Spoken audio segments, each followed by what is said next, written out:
দেখো কে বসে আছে, একটা কাপড় পেতে দিচ্ছি, ওর উপর বসেছে, কিন্তু এক্ষুনি বিছানায় উঠবে, জানো তো, এক্ষুনি বিছানায় উঠবে। নিচে ঠান্ডা তো, একটা কাপড় পেতে দিয়েছি, আর এক্ষুনি বিছানায় উঠবে না। উনি হচ্ছে খুব ছটফটি, খুব ছটফটি। এই তো আমি চলে যা। আর এই যে উনি এখানে রোদ পোয়াচ্ছে, এই যে বসে বসে রোদ পোয়াচ্ছে আর হাত চুলকাচ্ছে।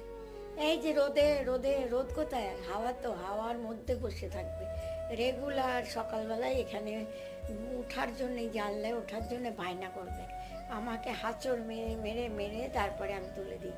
দেখো কত হাওয়া দিচ্ছে আজকে, আবার খুব হাওয়া দিচ্ছে। শীত তেমন নেই, কিন্তু হাওয়া দিচ্ছে। কোন দিক থেকে হাওয়া, মানে উত্তরেই হাওয়াটা, আবার শীত আসবে। যাই হোক, এই যে উনি এই যে মুখ লোকাচ্ছে, উনি ফটো তুলবে না, ফটো তুলবে না, কিচ্ছু করবে না, খাবে না, এইখানে এসে বসে থাকবে। খাবে না, ফটো তুলবে না বলেছি, খাবে না।